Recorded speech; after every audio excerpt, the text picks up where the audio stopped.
हाँ जी, अस्सलाम वालेकुम स्टूडेंट्स, कैसे हैं आप? ठीक हैं। आज हम जिस टॉपिक को डिस्कस करने जा रहे हैं वो है कि ओवरऑल रिएक्शन क्वेश्चन हम कैसे राइट डाउन करते हैं, कैसे कैलकुलेट करते हैं, फिर उसकी मदद से हम कैसे रिएक्शन कांस्टेंट्स को फाइंड आउट कर सकते हैं। ये बात एप्लीकेबल ऐसे रिएक्शंस के लिए होती है जो रिएक्शन एक से ज़्यादा स्टेप्स के अंदर कंप्लीट होते हैं। हम एक एग्जाम्पल की तरफ चलते हैं। सपोज करें nitrogen dioxide is a toxic pollutant that contribute to the photochemical smog at 25 Celsius.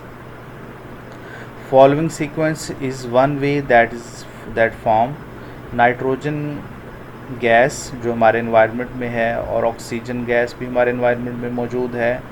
Nitrogen gas 78% already मौजूद है और ऑक्सीजन गैस भी 21% हमारे इन्वायरमेंट में मौजूद है।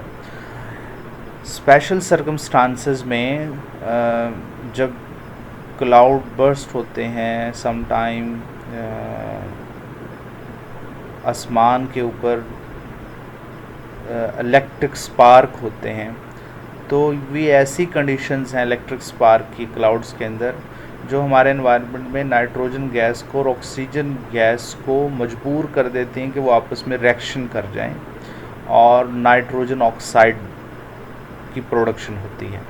Nitrogen oxide gas further oxygen gas से रिएक्ट करती है और नाइट्रोजन डाइऑक्साइड बन जाती है। नाइट्रोजन डाइऑक्साइड बड़ा टॉक्सिक पोल्यूटेंट है।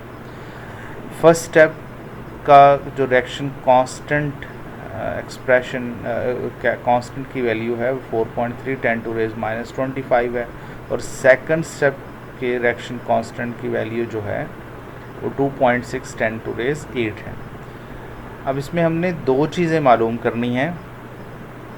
First, show the overall reaction quotient of this reaction sequence.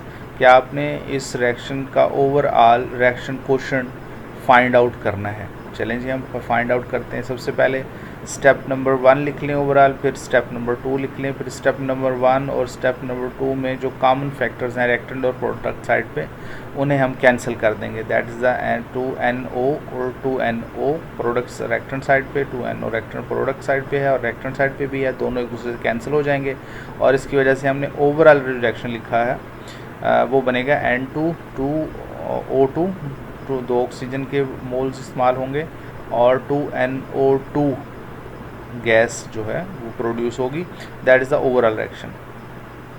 अब हमने इंडिविजुअल रिएक्शन के लिए रिएक्शन क्वोशंट्स फाइंड आउट करने हैं। फर्स्ट वन के क्योंकि गैस है तो इसलिए पार्शियल प्रेशर के टर्म में हम रिएक्शन क्वोशंट्स को लिखेंगे। पार्शियल प्रेशर ऑफ NO जो कोफिशिएंट्स है, नंबर ऑफ मोल्स हैं, वो पावर में लिखे जाएंगे, पावर कोफिशिएंट में लिखे जाएंगे। Partial pressure of nitrogen gas, partial pressure of oxygen gas, ये फर्स्ट स्टेप के लिए। सेकंड स्टेप के लिए फिर partial pressure of NO2, power coefficient 2 है इसका, और पार्शियल प्रेशर ऑफ NO और पावर कोफिशिएंट इसका 2 है, और पार्शियल प्रेशर ऑफ ऑक्सीजन। अब दोनों को ओवरऑल रिएक्शन क्वोशंट लिखने का मेथड ये है कि दोनों इंडिविजुअल स्टेप्स के रिएक्शन क्वोशंट्स को आप मल्टीप्लाई कर देंगे। ठीक है जी। मल्टीप्लाई करने के बाद इसमें जो पार्शियल प्रेशर्स की टर्म जो हैं वो एक दूसरे से कट सकती हैं, तो उन्हें हम कैंसिल कर देंगे और हमारे पास ओवरऑल रिएक्शन क्वोशंट की इक्वेशन आ जाएगी। ठीक है जी। इस तरह हम रिएक्शन क्वोशंट्स को लिखते हैं, ओवरऑल रिएक्शन क्वोशंट्स को लिखते हैं अगर कोई भी रिएक्शन एक से ज़्यादा स्टेप्स के अंदर कंप्लीट हो रहा हो। ठीक है जी।